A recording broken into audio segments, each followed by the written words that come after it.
Thank you, Sarah. And yeah, I wanted to start off by thanking Sarah Anderson and also John Sheridan from Film Weekly all filling on this, and also by introducing my guest Liam. Liam, as you heard, is a sculpture senior. His main medium is actually spray paint, so it's the contrast is kind of interesting. But Liam's been spray painting for quite a while now, and recently kind of has seen some social media success, as you may know. I think you're sitting around like 450,000 followers on Instagram right now, and that's just one platform. So you can imagine what the total numbers on that are.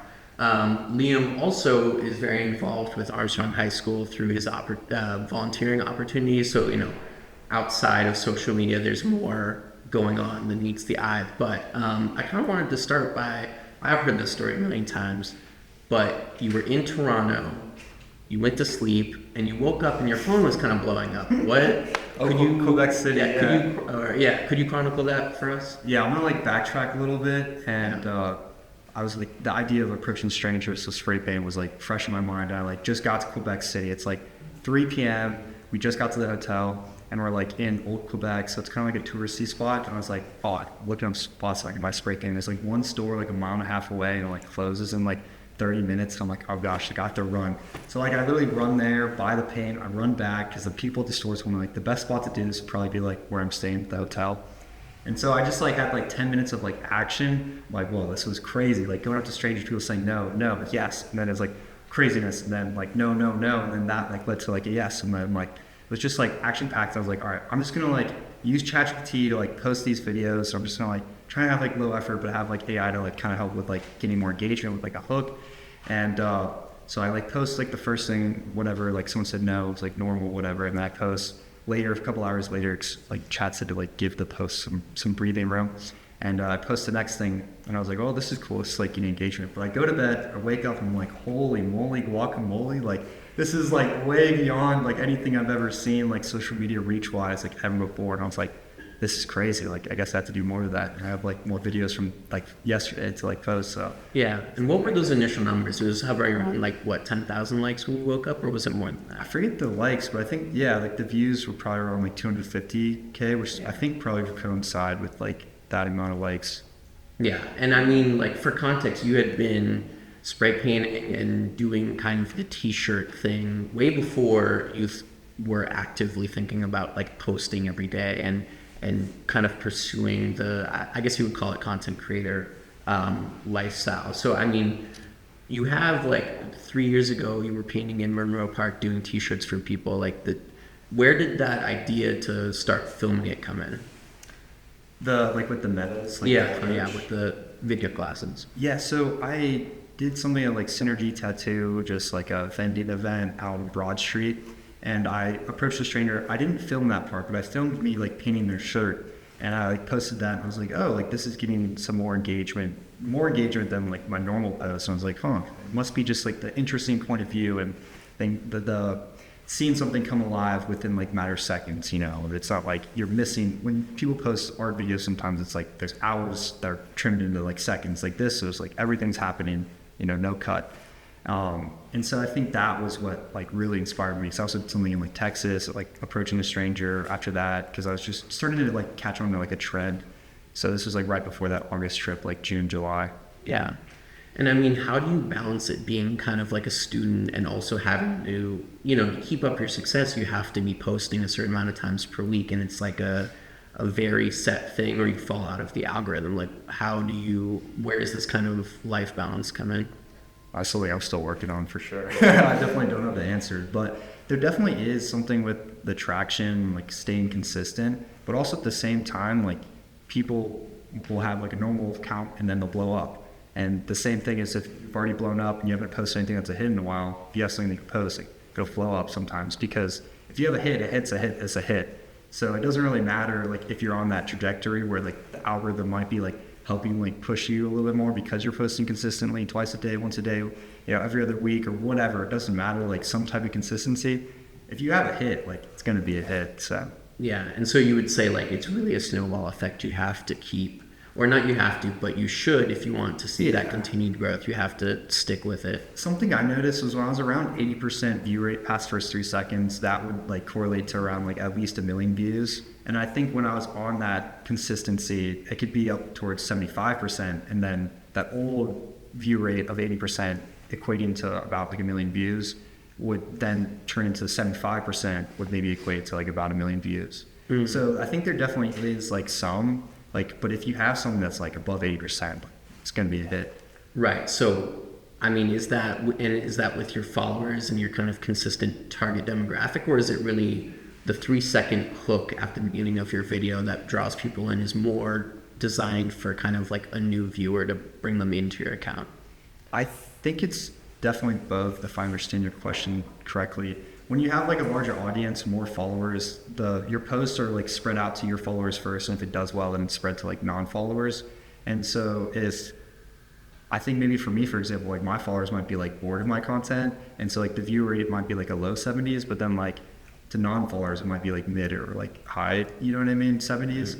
And so nonetheless, like the algorithm will work for you to like help find what works best, but the algorithm doesn't know like your value, so you have to like pretend that you're applying to like a stranger to like give them something that they can connect to, whether it's like related to them, so that they can stay for more than just like their 3 seconds and then get to like your like value and worth. Yeah. Okay. So I mean, for most people, there's not a pre-existing idea of what your content's gonna be. You have to kind of like lay it out. Yeah. And I think like as an artist, personally, I do this a lot. Like and I get this question a lot: is how do you post in the face of like maybe being unsure about your work? I know a lot of my peers will like not show a project that they've been working on because they feel that it's incomplete or unfinished. Do you post only because you feel like you have to retain that viewer rate, or is it just something that you've kind of had to work through with that kind of mental doubt about, oh, is this good enough for the viewers? I think I felt a lot more like that when I had a more normal following, because like my followers were more likely people I knew, people from high school, people I maybe feared judgment from. But then as it like grew, it's like it doesn't even matter. It's majority strangers. Like I have no connection to these people, so it's like, what am I like fearing? But then also with that, more on the side of posting the things I care about that I think are good versus the things that I think are on the trend to like get more views. That is something like maybe I like struggle with, because I'm like, oh, I'm just gonna like post what people like I know will engage with my content, but I know will help like grow my like account versus like what I actually care about. But I think it can be hard because like the fear of judgment can be so strong. Like we see like so much like hate, but like I think I used to want to live in this world where like I don't get any hate comments. Everyone loves my art and everything's all good, but that's just not feasible or possible. And that's actually like really good for like your engagement, to have people like bickering and arguing about your art or something or whatever, because it shows that people like care enough to like say something about your work. And I think whether it's good or bad, that's still good.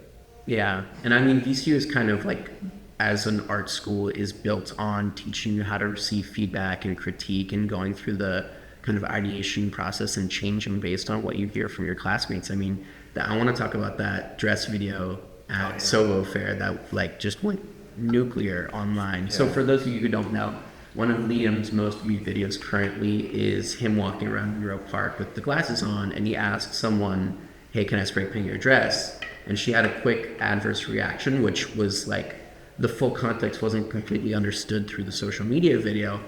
And some viewers, I think, took that in the wrong way and really just started like piling on in the comments. It was very black or white. It was either, oh, why was she so rude? Or, oh, how dare you ask to like paint on her dress? But it really, like, I was there, you moved on, there was no animosity, it kind of happened really quickly. But that was like, your comments were flooded. I mean, What did that, like, how did you receive feedback kind of after that video? What was the comment section like? Pretty negative. Yeah. But I thought that was like maybe a bad thing to post.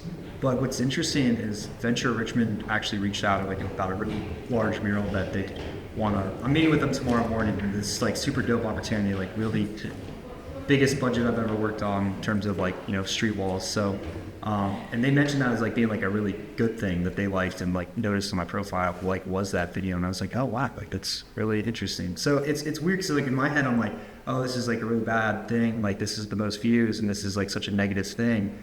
But that's not any help true, you know? Yeah, so the divisiveness of the video didn't really hurt your kind of public persona, or At least in this, like really relevant to me, professional example, yeah. yeah, and that's one of the things that has been like kind of so amazing to watch through, when we first started talking, like I knew you way before, or not way before, but like significantly before all of the followers and all of that, and like you were very down to earth, you were kind of just hanging out like regular VCU kid, and now are you down to talk about like Dubai and all that, or the Emirates? Like you got an offer to be flown out to the Middle East to paint a huge mural for like a streetwear convention. Oh, okay, shirts. It ended up falling through, but it's just like crazy, like the amount of like the opportunities that are like sitting around the corner that like social media has brought me, like never like would have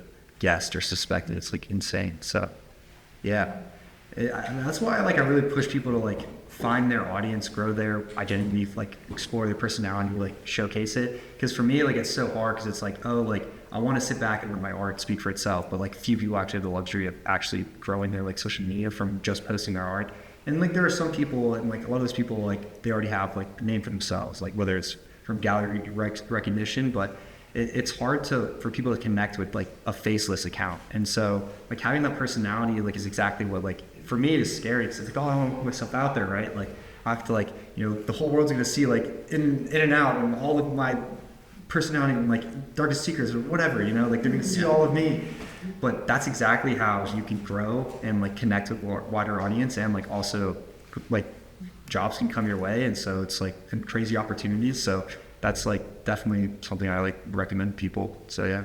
Yeah, I mean, what has it been like? Kind of, there is a Liam Wies brand now. It's not just like your name is your name because that's what your parents named you. There's like Liam Wies LLC, and like there's weight attached to that as a business and as a social media personality. I mean, what do you like?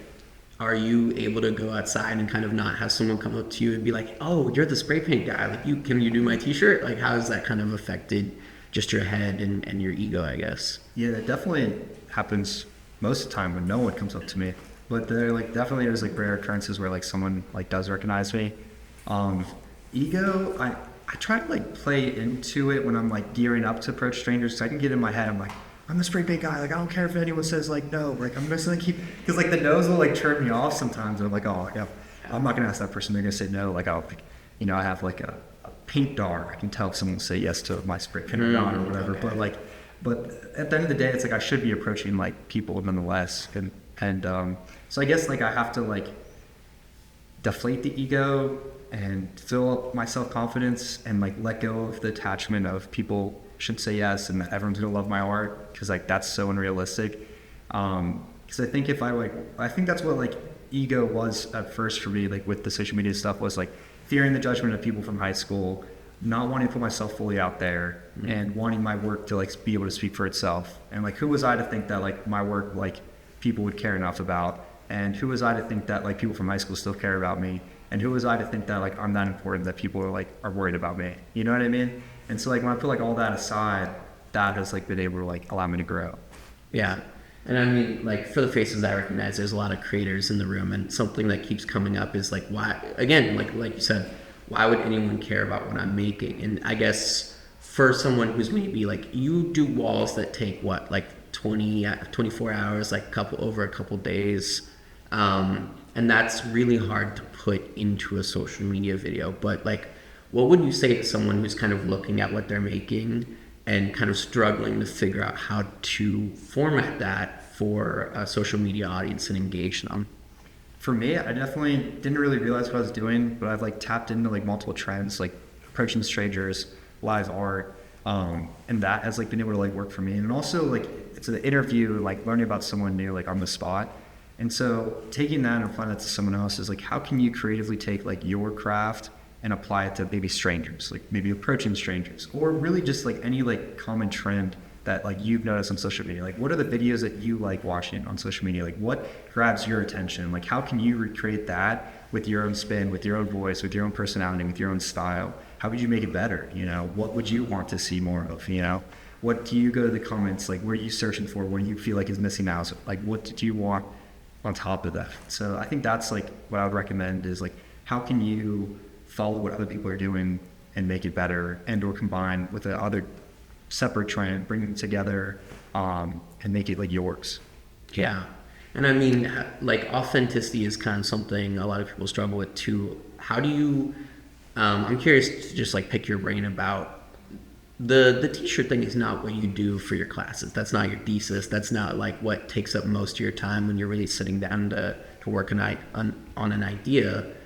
Do you kind of struggle with like, oh, this is really quick art and people don't get to see my big stuff that I put a lot of effort into? Like, do you think it's necessary to kind of dumb it down essentially for social media, or does that let you kind of, with that budget you have now or that view count, like work harder, put more into kind of your more elaborate pieces? Hey, I think there's definitely comments that like think some quick stuff is like really bad, and I'm like, whatever, like they don't know. And sometimes those people aren't going to be willing to like wait around to see the videos where I post that, because maybe the videos where I actually post like things that are meaningful to me, like don't necessarily get the engagement of like Approach a Stranger, and it has really controversial art that's maybe people think is bad, but that thing might go viral, and so they might not ever actually like see what I actually am capable of. But that doesn't really matter, because like I know what I'm capable of, and people that are bringing drops to me like know what I'm capable of, and so like it doesn't really matter at the end of the day. Yeah. Is that the question? Yeah. And I mean, we talked about it before, but it seems like there's kind of like a lack of, or a disconnect between our generation and even, you know, Gen X and the boomers who were creating art and don't really understand why social media is so heavily used by young artists.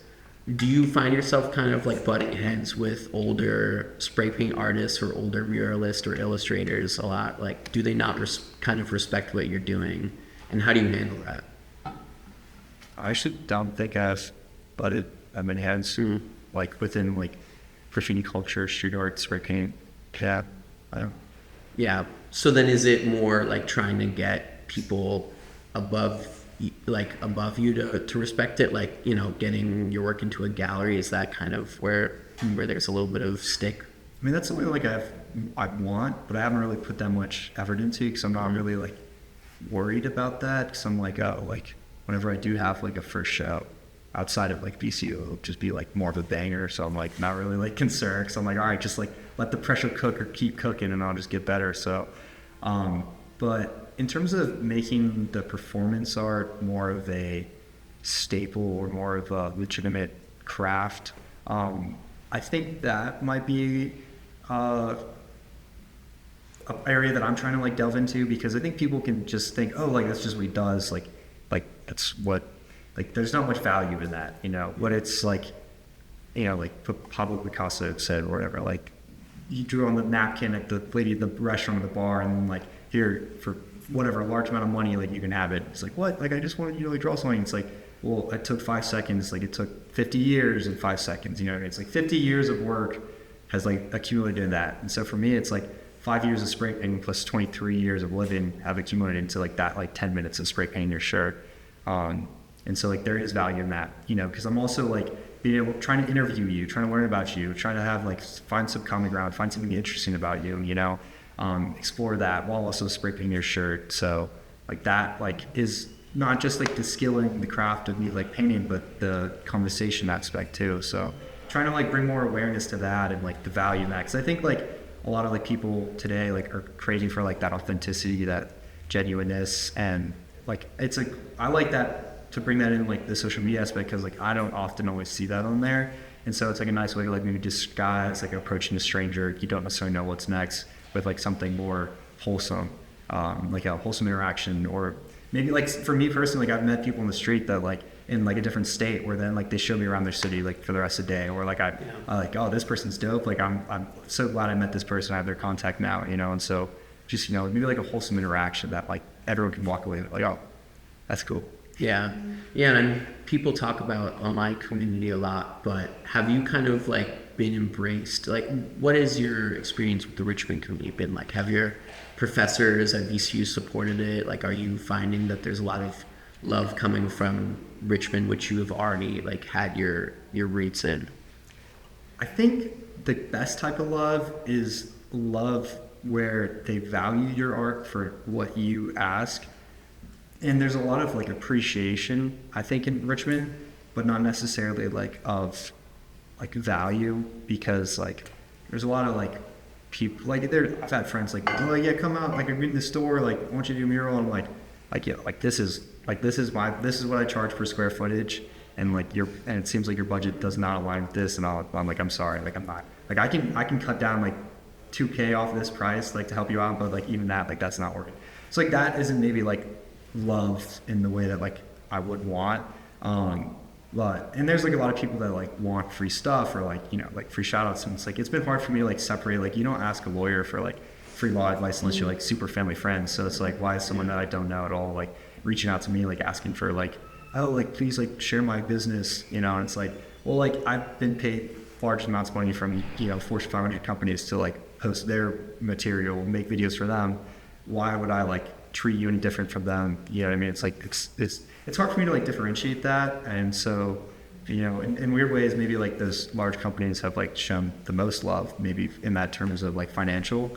But outside of that, there has been like a lot of love. Like I've done free events and like 100 people show up, and like I'm like spray painting shirts for like 4 hours, and like I'm like, yo, this is so sick that like so many people like just want stuff, you know, and like are able to like come out, and I'm just able to like do that. So like yeah, there's definitely been, you know, lots of love in different types of ways.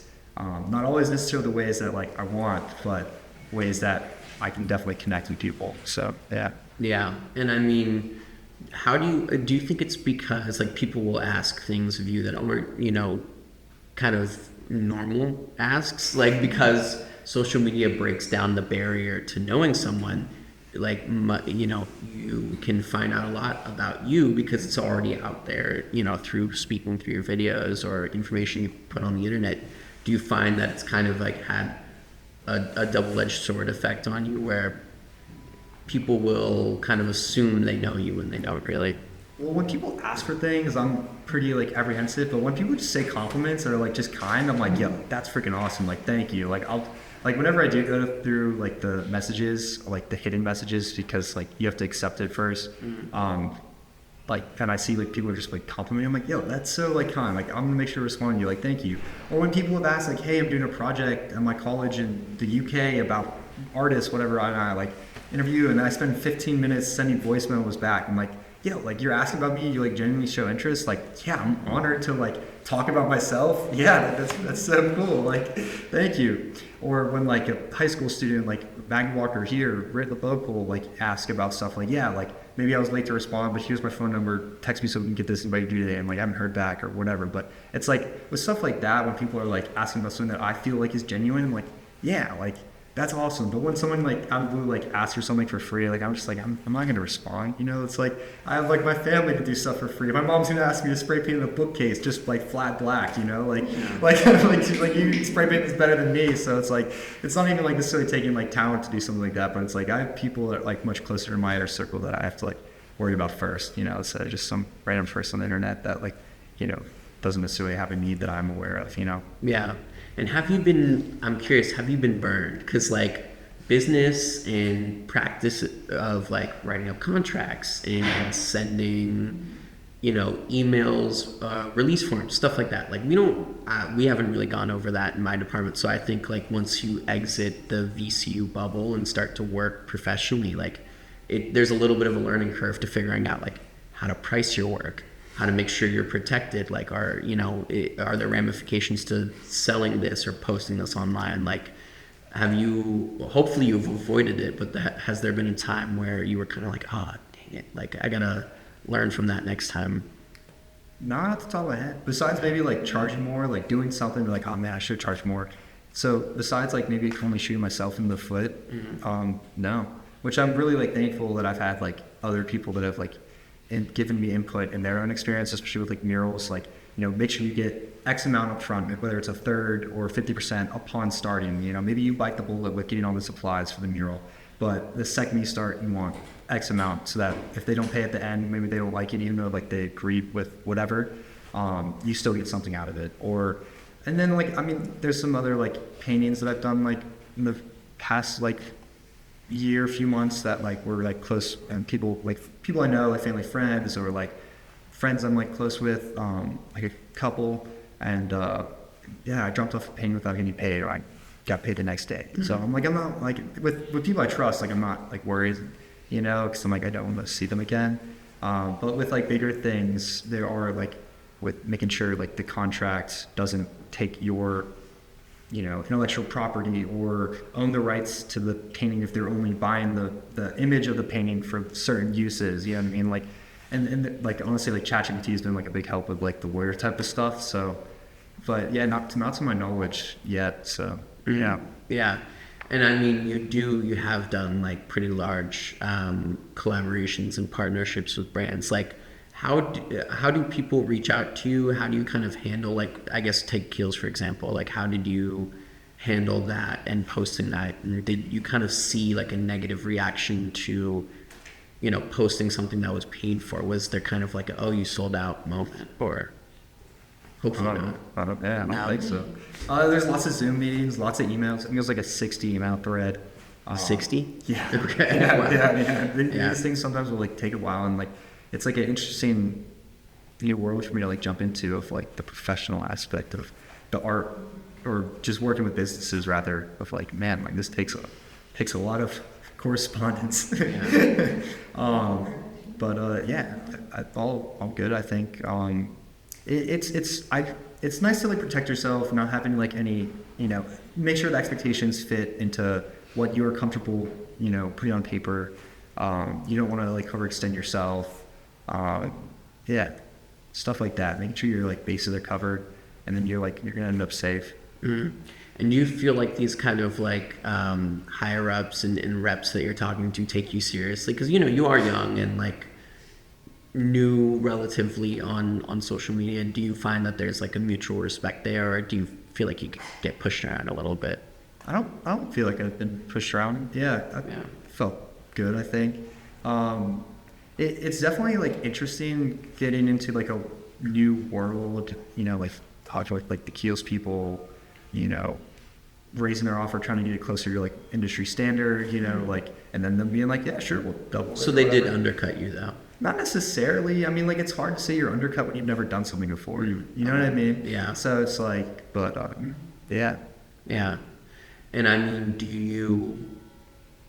So man, I lost my train of thought.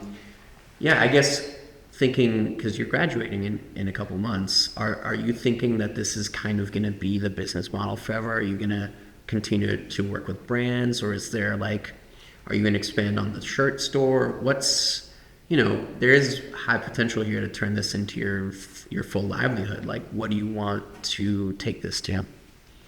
Everything. I definitely, there's like so many things that like I've been like sitting on, and I'm like, oh, like I need to work on this or that. Cause I have like so many clothes just like in my like room, like just like so many, like I have like these like racks just like full of clothes that have either been like painted or like screen printed, and just so many paint pads and like so many things. So I guess I'm like just building stock. Cause I remember I met an artist in Columbus, Ohio once. He's like had a gallery, and we were just walking through because my dad's from there. And I basically was like asking him advice, and basically he said like some like funny analogy with like horses in the stable, like don't try to get the horses out of the stable too early or something like that. And basically like I didn't understand what he meant, so I had to ask.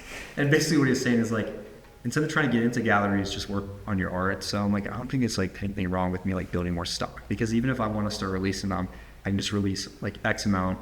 You know, I don't have to do it all at once because that might be like a little overboard. And this is of customized clothing. Yeah, clothes that I've already made.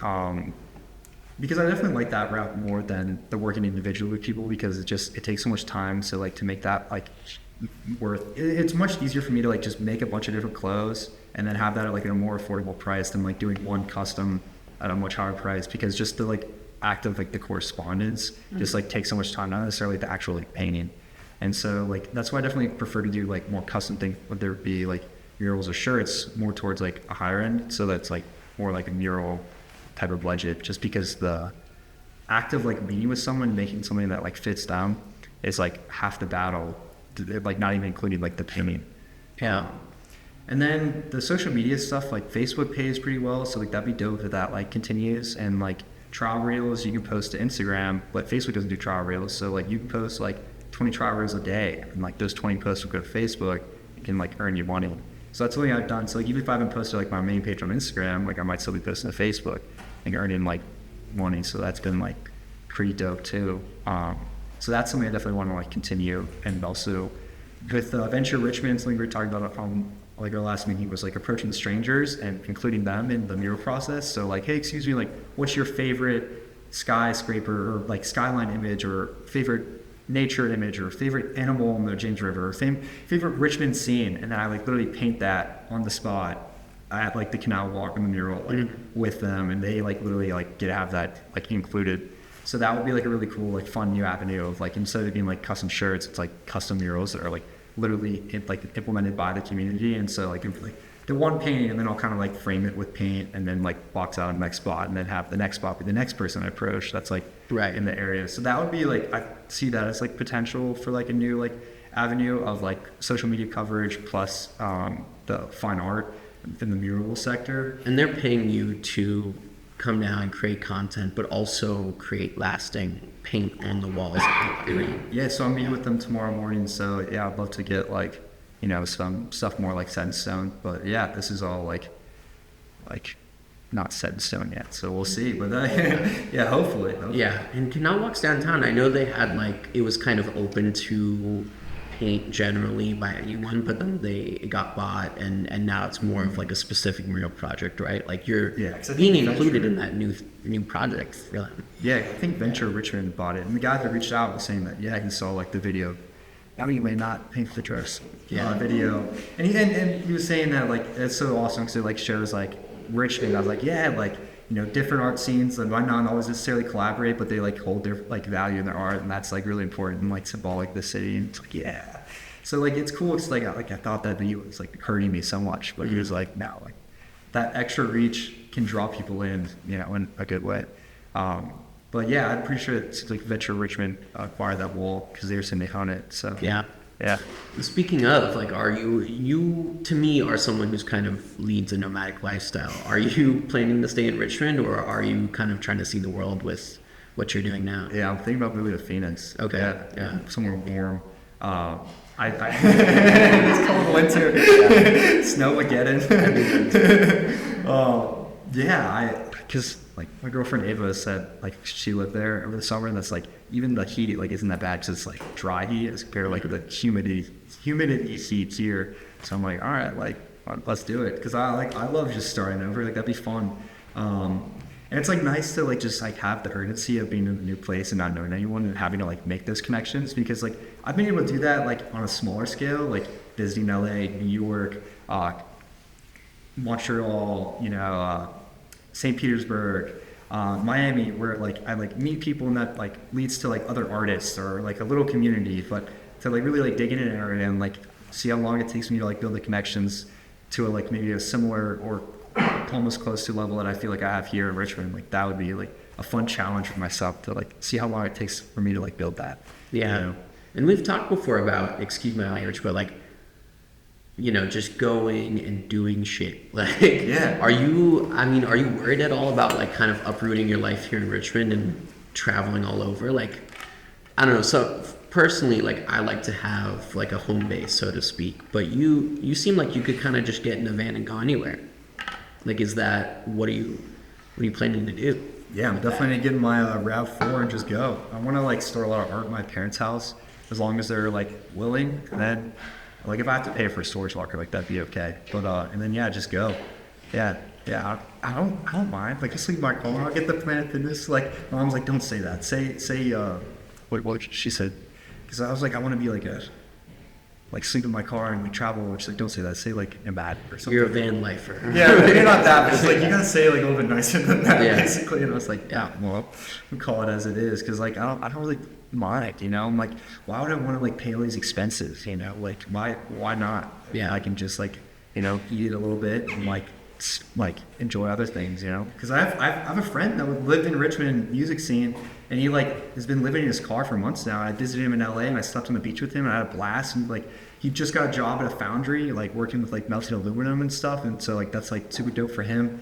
But like he's been getting really plugged into the music scene, and he's like, dude, like sometimes you just gotta like get into like nitty gritty, because then you like find other people. Because like we were at approaching strangers at Venice Beach at the skate park, and I met this guy that like he's signed to MJK Machine Gun Kelly. Yeah, and like he's like yeah, I used to sleep right there, like on the beach, like and now I have a studio right there.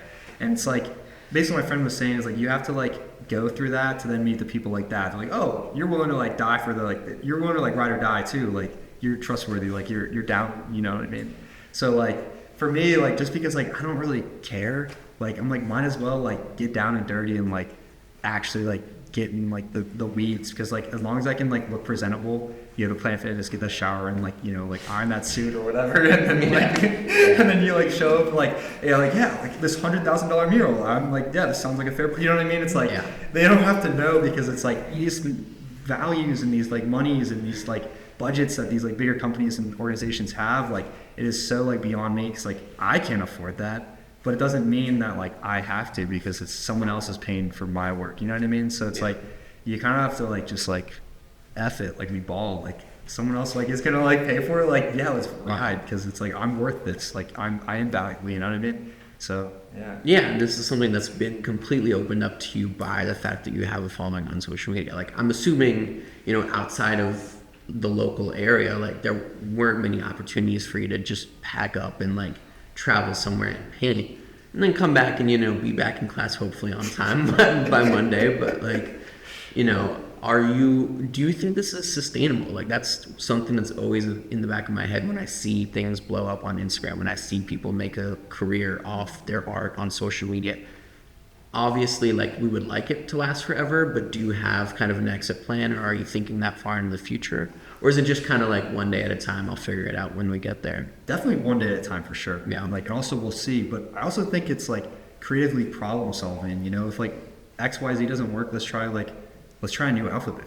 Like let's just go, like let's like try a new way, you know. So like if maybe the approaching strangers doesn't work, maybe like rappelling down the sides of buildings and spray painting someone's shirt like in the middle of the air, like, you know what I mean? Like let's like do that. Like I have the gear, I might as well, you know. So yeah. Yeah, and I mean, I forget exactly where it was from, but there was this quote that's like, an artist never truly quits art unless they never pick it back up again.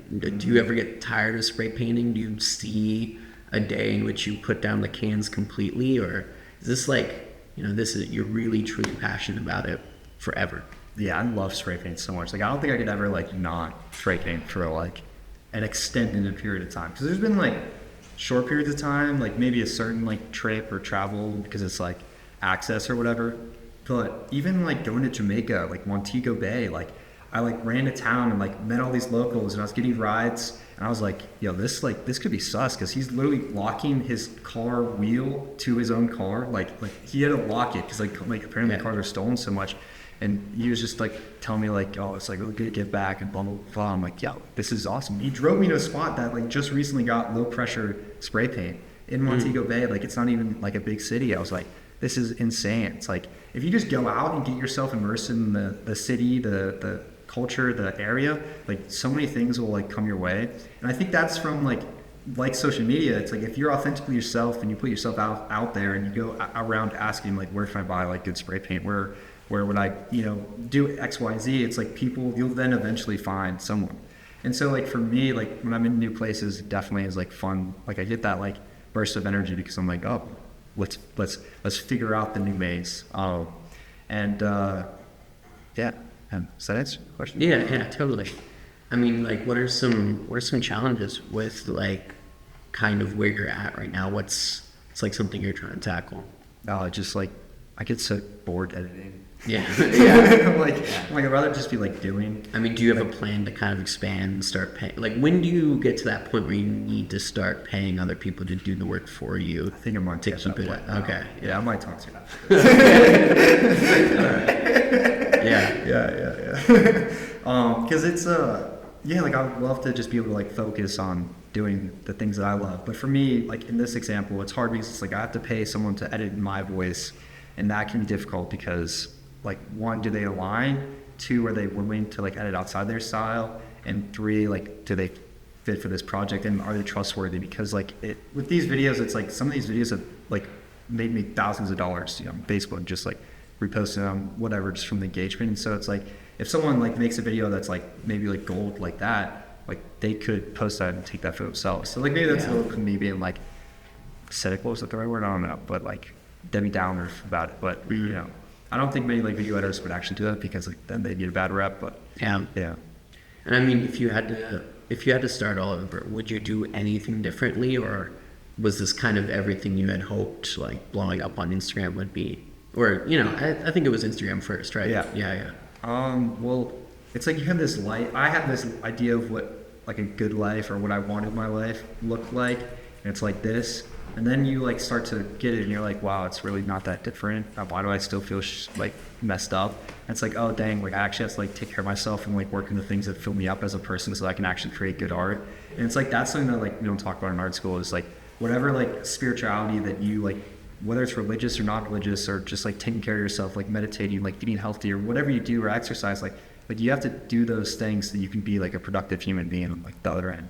And it's like, getting these rewards in life like have not like have not like made these things like, taking care of yourself like unimportant, because those are like, if anything, become more important to then like keep or gain more of like the success on the other side. So yeah. And I guess I'm going to close out with this question and then open it up to the audience. Is there anything we should be looking for from you that's like coming down the pipeline? Maybe the repelling video, and now it's getting warmer, because that's been a struggle. It's like cold. I'm like, I don't want to go out. I'm like, because like spray paint cans get literally like so cold from the pressure releasing, and the can gets cold, and also like and that's like setting up quotes on the sides of like buildings and stuff like that, and working your way down. And that's like, you're getting paid to do that. Like there's collaborations where okay. No, this is something I just want to use, like maybe working with my girlfriend Ava, where we're just like rappelling down, and I spray paint her shirt like midair. No, okay, wait. You're being safe though, right? Yeah. Okay. As I go to walk to the spot, I'll like be looking up the knots on you. There's a harness and all that. Okay.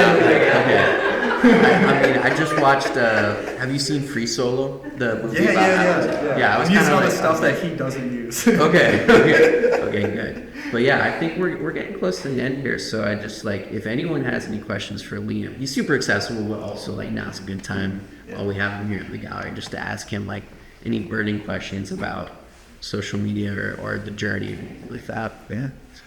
So Liam, I have not seen examples of your work, but I'm going to look it up when I leave here today. How would you describe your design aesthetic? So if somebody wanted to engage you, what would you tell them your work is about, and to give them an idea of what you do?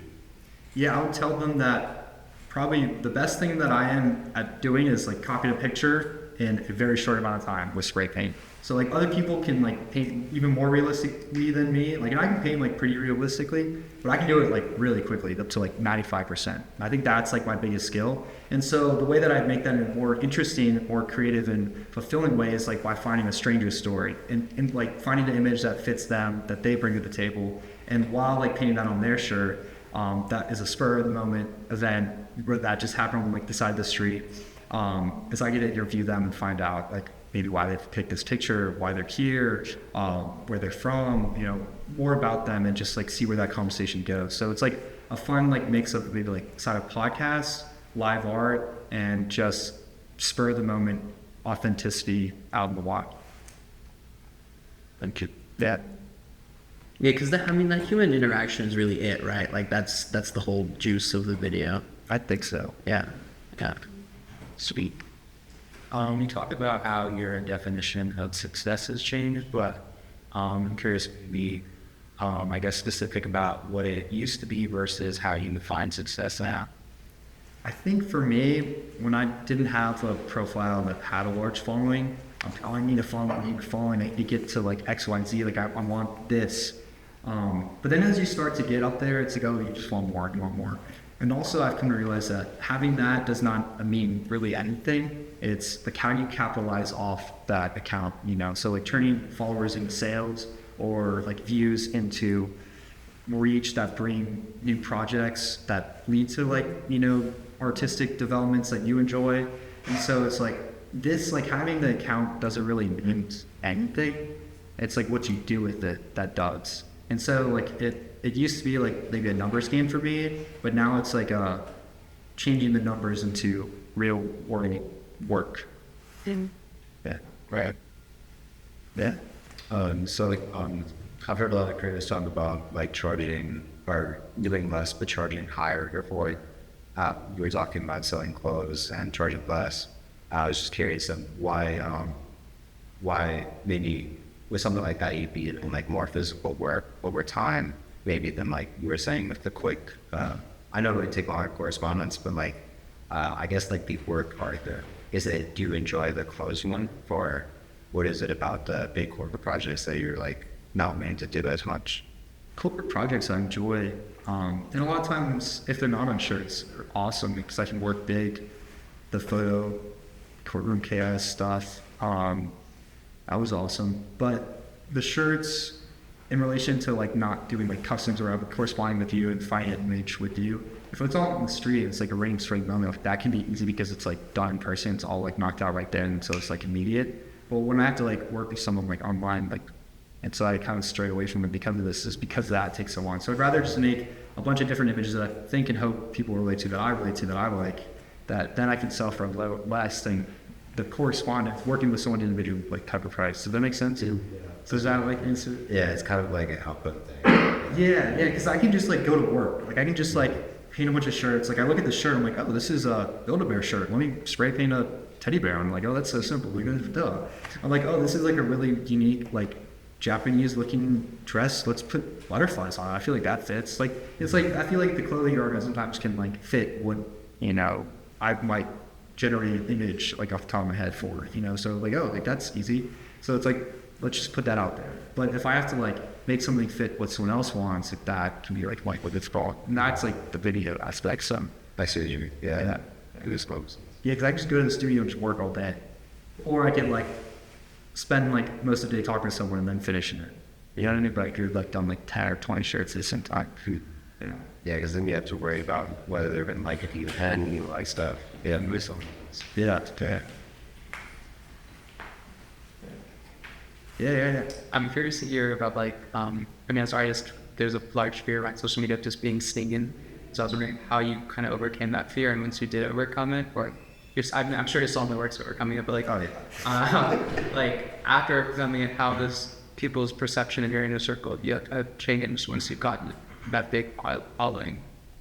I definitely am still, great question. I'm definitely still overcoming it. I've not like overcome anything, I think. I think I've like definitely gotten like more used to like certain things, but like it's still like hard for me to post like the things that I didn't post before, which is the things I actually care about. You know what I mean? It's like, oh, what do I say? Like I actually like this painting a lot. Like I can say about this painting for hours. Like what do I say now? Oh my gosh. So I'm definitely still working on that. But I think like inner circle, like people know me, you know, that doesn't really change. You know, I think it's like changed for people that don't know me. I don't know. And that's okay. So I always enjoy interaction where someone like they don't, you know. So yeah. Hi guys. Well, Liam, my first time interacting with their art was on the streets. The 2 years that I was pure street art, and what made everyone come to him was the fact that it was so engaging. He's just wrapped 2 bowls on a street with saran wrap. All these painted, and he's like, "Okay, guys, we're gonna run through this at this time." Everybody pulls up to see him run through it. That was really engaging. Oh yeah. Like remembering it, like it's what he's giving is not really just his art. It is the experience of getting that really quick piece of work done on your back, and like you feel fresh into your again. It's like pause, but you know. And then there's also your work, which is photography that has to be presented through social media, because you can't like put it down in our galleries, and you can't like you have a portfolio, but how do people get access to that quickly, especially at art, like our age, you know? But I say these things because the fear of perception that you brought up is something that holds lines back from sharing our work. But depending on what it is that you enjoy, what that gift is that you have to share, it's not simply the art. It is also the experience that you would help the consumer and the peer, whatever it is that you, whoever it is that you're sharing it with. And so, yeah, just not even a question, just my takeaway. I think that's fair. Yeah. Yeah, that's good. And like honestly, if there should be any takeaway today, like turn your account public. Don't go private. Yes. Post more stories. Post more posts. Like even if it doesn't, like I'll post photos on my story that don't relate to my main mode of photography at all. But I like them and they're good enough and I want to put them out there. And sometimes I'll have people be like, "Oh, can you print that out? Like, I really like that." Or like, give that to me so I can put it on my Tinder or something. You just gotta like, Not turning about. there's a sea of accounts out there, and so many people want to be an artist. You have to use social media to get seen because there's so much noise. It's really hard, kind of, not to do that anymore. Yeah, and I guess like on this like topic, I never made an art account. I just made my promo account that I've had since like middle school or whatever, like into an art account. So I was like, this is what I'm gonna do. Like, why would I make it like separate? And then also posting stories is such a great like note too, because like I've read a lot that says like the more stories you post, the better follower retention you have. And so like when you like grow an account, you gain a lot of followers, but the amount that stay is much less. And so even if your like following account is staying like flat, it's not that people are not unfollowing you, because they definitely still are, but it means that the people that are following you is about on level with the people that are unfollowing you. And so like I've had months where I gained like over 500,000 followers. At least that's what like Instagram like statistics say, but obviously there's also a lot that are leaving. And so like at the end of the day, like it doesn't matter. Like people are gonna like stay if they care and leave as they don't. And so let them, and then posting the stories is like a great way for people to like interact with you and like connect with you. So like that's where like posting like more like might seem kind of dumb, and I might like limit it to like not too much, because sometimes like that's just a lot. But like as long as it's not like quite there, like posting more is good, because that helps keep that follower retention. That helps keep people from unfollowing you. Just by giving more things for people to interact with and show your personality. Because like when I think of the people that I love, like Bellin.es, like is a Spaniard. He's like my point of view of like Pablo Picasso, if he like spray painted and like did murals and like continued with like cute neo-cubism and like kind of got into realism. When he posts a story of him and his like wife and family on a boat, like somewhere in Spain, I'm like, yo, this is awesome. Like this is cool. Like it humanizes this artist that I love so much, and I get to see more. So think about that for people that might be like digesting you. It's like, oh, they get to see something that like you don't normally post. And it's all good, Yeah. All right, thank you. So that's kind of